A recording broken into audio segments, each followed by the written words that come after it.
Pitch lover के 5वें episode की शुरुआत में हम देखते हैं कि वो उसके डैड को मिलने के लिए उनकी जगह पर आ जाता है उनके आदमियों के साथ। तभी उसकी मुलाकात होती है उनकी दूसरी बीवी से और उसकी बेटी से। और उसके डैड की दूसरी बीवी भी वो उससे कहती है कि तुम कैसे हो, लेकिन तभी वो उससे उसके माँ के बारे में भी पूछती है, जिसके बाद वो उन्हें कहता है कि वो मर चुकी है बहुत साल पहले। इसके बाद उसकी सौतेली माँ उससे सॉरी बोलती है और आगे वो उससे कहती है कि मैं अंदर जाकर तुम्हारे डैड को इन्फॉर्म करती हूँ तुम्हारे आने के बारे में। और वह उसके हम भाई को लेकर अंदर चली जाती है, लेकिन तभी वो उन दोनों को जाते हुए देखकर हंस रहा था और उन्हें देखते हुए पो को उसके साथ बिताया हुआ उसका माँ का बचपन याद आ जाता है, जहाँ पर उसकी माँ उसे पेंटिंग सिखा रही थी। और आगे हम देखते हैं कि वो अपने आप से ही कह रहा था कि मेरी माँ के आने के बाद मैं बहुत ही अकेला पड़ गया था, लेकिन तभी मैंने खुद को पेंटिंग में पूरी तरीके से डुबा दिया क्योंकि वही थी जो मुझे अपनी माँ की याद दिलाती थी। और आगे वो इमोशनल होकर अपनी माँ से ही कहता है कि माँ मैं अभी भी पेंटिंग कर रहा हूँ। लेकिन तभी वहाँ पर उसके पिताजी आ जाते हैं और उसे कहते हैं कि पो, लेकिन तभी उसकी सौतेली माँ उनकी हेल्प करने के लिए जाती है, लेकिन उसके पिताजी उसे डांट देते हैं और उसे कहते हैं कि मैं चल सकता हूँ। और पो के करीब आने के बाद उसके डैड उसे कहते हैं कि पो तुम कैसे हो, बहुत दिनों बाद हम मिले हैं। और पो भी अपने डैड से कहता है कि मैं ठीक हूँ, लेकिन तभी उसके पिताजी उसे कहते हैं कि तुमने खाना खाया। और पो इन्हें ताना मारते हुए कहता है कि मैं बस खाना बना ही रहा था तब आपके हाथ में आ गए मुझे लेने के लिए। और आगे पो की बात सुनने के बाद उसके पिताजी उसे कहते हैं कि मेरे पास एक नौकरानी है जो तुम्हारा फेवरेट खाना पकाएगी, हम दोनों के लिए एक साथ खाएंगे फिर। लेकिन तभी पो उसके पिताजी को देखे जा रहा था और वह उनसे कहता है कि मुझे तो इन्फॉर्म किया गया था कि आपकी तबीयत ठीक नहीं है। और आगे उसके पिताजी भी उसे कहते हैं कि हाँ तुमने ठीक समझा है, मैंने बहुत ही ज़्यादा बैड कर्मा किया होगा जिसकी वजह से मुझे ये बीमारी हो गई है।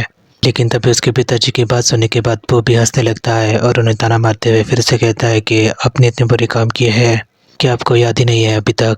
लेकिन तभी उसके पिताजी उसे कहते हैं कि मैंने तुम्हारे लिए क्रैब बनाया है, चलो ठंडा हो जाएगा वरना जल्दी खा लेते हैं। लेकिन तभी उसके डैड उसके सौतेले भाई को डांट देते हैं, लेकिन तभी वो उसके भाई के साथ बातचीत करते हुए उसे कंफर्ट करने की कोशिश करता है। लेकिन तभी उसके पिताजी फिर से उसकी पत्नी के ऊपर डांटने लगते हैं। लेकिन तभी वो उसके पिताजी को फिर से कहने लगता है कि आपके दूसरे बच्चे कहाँ पर है, मुझे वो नहीं दिख रहे। और उसके पिताजी भी उसे डांटते हुए कहते हैं कि इसे तुम्हारा कोई भी लेना देना नहीं है। और आगे उसके पिताजी उसकी सौतेली माँ को फिर से ज़ोर से डांट देते हैं। लेकिन तभी वो उसकी सौतेली माँ को एडवाइस करता है उसके पिताजी के सामने कि आपके अपने बच्चे के लिए अच्छी लाइफ के लिए कहीं और जाकर रहना चाहिए। और वो के पिताजी भी उसे डांटने लगते हैं तभी। लेकिन तभी आगे वो उसके पिताजी के साथ आर्ग्यूमेंट करने लगता है, यहाँ पर उसके पिताजी उससे कहते हैं कि तुम और तुम्हारी माँ मेरी ज़िंदगी में बहुत ही बुरा समय में आए हुए थे। और आगे वो भी उसके पिताजी को कहता है कि फिर आपने मुझे क्यों बुलाया यहाँ पर। लेकिन तभी वो उसके पिताजी को यह भी कहने लगता है कि आखिर आपका प्लान क्या है, अभी ये लविंग फादर बनने की कोशिश मत करिए क्योंकि आपको तो पता भी नहीं है कि मुझे क्रैब पसंद नहीं है। और आगे वो उसके पिताजी को डांटने लगता है और उससे कहने लगता है कि ज़ोर से कि आपको आखिर मुझसे चाहिए क्या। और आखिरकार उसके पिताजी उससे बोल देते हैं कि मुझे तुम्हारे प्रार्थना की ज़रूरत है, मुझे मास्टर ली ने बताया है कि अगर मैं तुमसे पूजा करवाता हूँ यानी कि तुम मेरे बड़े बेटे हो इसके नाते तो मेरे सारे कर्म रिपे हो जाएंगे और मैं इस इलनेस से बच जाऊँगा।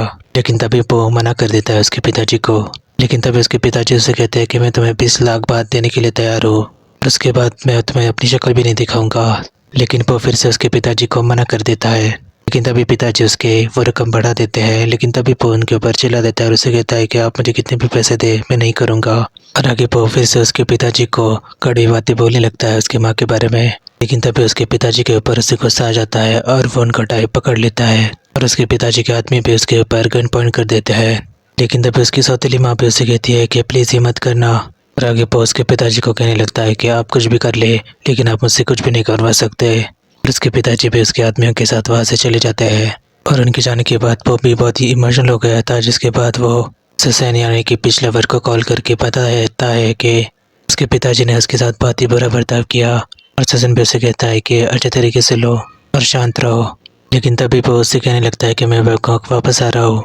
और ससन भी उसे कहता है कि इतनी रात को आना ठीक नहीं है, मैं तुम्हारे लिए होटल बुक कर देता हूँ। लेकिन वो उसकी बात नहीं सुनता और फ़ोन कट कर देता है।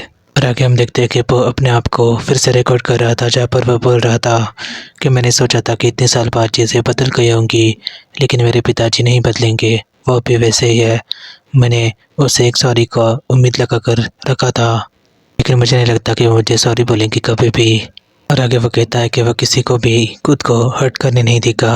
और आगे हम देखते हैं कि रेडियो में फिर से हमें पीच फ्रूट के बारे में बताया जा रहा था कि ये फ्रूट बहुत ही ज़्यादा स्वीट होता है जो किसी के रिलेशनशिप में हैप्पीनेस को दिखाता है, लेकिन समय के साथ ये बहुत ही कड़वा भी हो जाता है।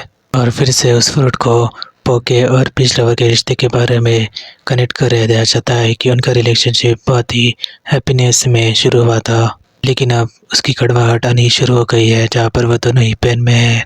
और अगली सुबह हम देखते हैं कि वो उसके घर में वापस आ जाता है बैंकॉक में, लेकिन तभी वो वहाँ पर ससन को देखकर चौंक जाता है और वो दोनों एक दूसरे को देखते रहते हैं। लेकिन तभी वो ससन से कहता है कि तुम यहाँ पर कैसे आए। और आगे हम देखते हैं कि ससन सिंगापुर में था, लेकिन तभी वो उसके मैनेजर से कह रहा था कि हम थाईलैंड कब तक जाएंगे।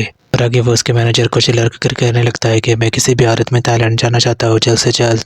और आगे वो प्राइवेट जेट करके थाईलैंड वापस आ गया था कि उससे पो की बहुत ही फिक्र हो रही थी। लेकिन तभी वो उससे कहता है कि तुम कैसे हो पो। लेकिन तभी पो उसे गले लगा लेता है इमोशनल होकर। लेकिन तभी सचिन पो से कहता है कि मुझे माफ़ कर दो। और आखिर पो भी उसे कहता है कि एक तुम मुझसे माफ़ी क्यों मांग रहे हो। और सचिन उसे कहता है कि मैंने ही तुम्हें इस सिचुएशन में डाला है, मैंने तुम्हें सजेस्ट किया था कि तुम अपने पिताजी को मिलो। लेकिन तभी पो उससे कम्फर्ट करके कहता है कि इसमें तुम्हारी गलती नहीं है, मैंने ही डिसाइड किया था जाने के लिए वहाँ पर। और आगे पो उससे कहता है कि तुम ही अकेले इंसान हो जो मुझसे बहुत अच्छे से पेश आ रहे हो। और पो भी उसे कहने लगता है कि तुम मेरे लिए सब कुछ हो। लेकिन तभी सचिन उसे कहता है कि मैंने तुम्हारी हेल्प करने की कोशिश की थी, लेकिन मुझे समझ नहीं आ रहा था कि मैं कैसे करूँ। पो भी उसे कहता है कि तुमने मेरी बहुत हेल्प कर दी है। लेकिन तभी सचिन को देखते हुए पो से कहने लगता है कि मुझे बस एक बार हेल्प कर दो अपनी क्लिप बनाने के लिए अकेले में। और आगे उसकी बातों से पिच लवर का भी मूड बन जाता है और आखिर वो सिक्का दे पाकर उसके गले को चाटने लगता है और उसे किस भी करने लगता है।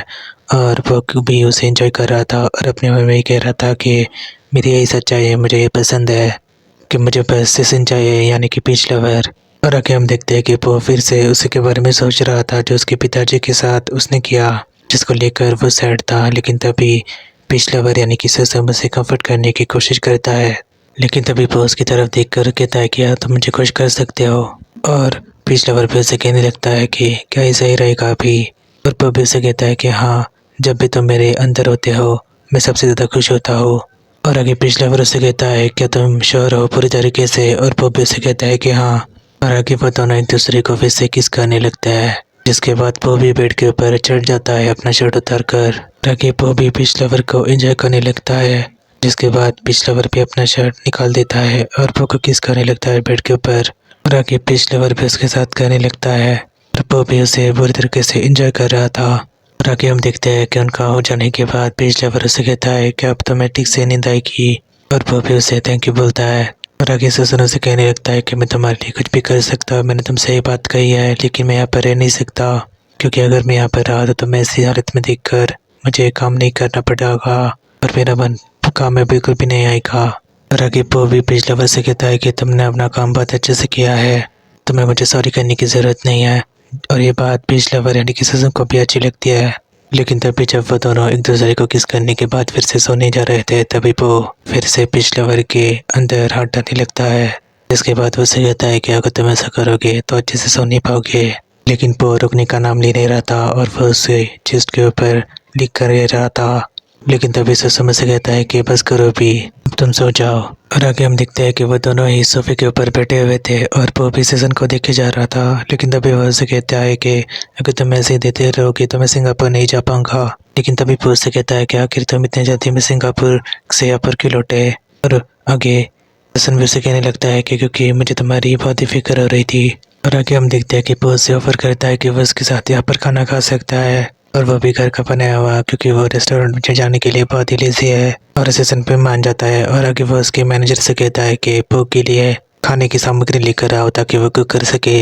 लेकिन तभी वो उसके मैनेजर को एक बैग दे देता है जिसमें ससन का ही चेहरा लगा हुआ था, जिसको लेकर ससन पे ताना मारता है। और वो भी उसके कान पकड़ते हुए उसे कहता है कि तुम मुझे टीज करने की कोशिश कर रहे हो। और आगे हम देखते हैं कि वो दोनों ही बातें करते हुए कुकिंग करते हैं, जिसके बाद ससन उसका खाना टेस्ट करने के बाद उसकी तारीफ भी करता है। लेकिन तभी वो उसे भी कहता है कि तुम्हारी करी खाने के लिए मैं तुमसे शादी भी कर सकता हूँ। और आगे वो का हाथ पकड़ के उसे किस करता है, जिसके बाद वो शर्मा जाता है। और आगे वो दोनों एक दूसरे को काफ़ी ज़्यादा पैशनेटली किस भी करते हैं। और आगे हम देखते हैं कि वो का बेस्ट फ्रेंड और ससन का मैनेजर एक दूसरे के साथ इंटीमेट हो गए थे। और आगे ससन और वो कभी हो गया था जिसके बाद सुसुम से दवाई दे रहा था और आगे वो उसे कहता है कि मैंने बहुत ज़ोर से किया क्या, और वो उसे कहता है कि नहीं मुझे बहुत पसंद आया लेकिन तभी पुक को चिढ़ाते हुए सुसुम से कहता है कि तुम्हें क्या पसंद किया, मैंने जो तुम्हारे साथ किया या तुम्हें मैं पसंद हूँ। और वो उसे कहता है कि मुझे दोनों पसंद है। लेकिन तभी आगे सुसुम से कहता है कि चलो अब सो जाओ, लेकिन वो उससे मना करता है और उसे कहता है कि मुझे फिर से करो ना, लेकिन वो उसे मना करता रहता है और वो भी उसे कहता रहता है कि प्लीज़ करो। लेकिन तभी वो उसके ऊपर चढ़ जाता है और उससे कहता है कि अगर तुम नहीं कर रहे तो मैं भी कर रहा हूँ तुम्हारे साथ। और आगे वो दोनों उसे ही तरीके से मस्ती करते रहते हैं एक दूसरे के साथ। और आगे हम देखते हैं कि वो बैठा हुआ था, लेकिन तभी उसे किसी का कॉल आ जाता है जो उसे कह रहा था कि जाकर चैट देखो। और वो चैट देखकर शौक हो जाता है क्योंकि उसमें सुसुम की न्यूज़ थी और उसने इस को देखने के बाद वो बहुत ही शौक हो जाता है। और तभी बीच लवर का 5वां एपिसोड वहीं पर ख़त्म हो जाता है। आई होप आपको एपिसोड अच्छा लगा होगा, और अगर आपको एपिसोड अच्छा लगा हो तो मेरे चैनल को लाइक और सब्सक्राइब करना ना भूलें। और आपको एपिसोड कैसा लगा मुझे कमेंट सेक्शन में ज़रूर बताएं। मिलते हैं अगले वीडियो में।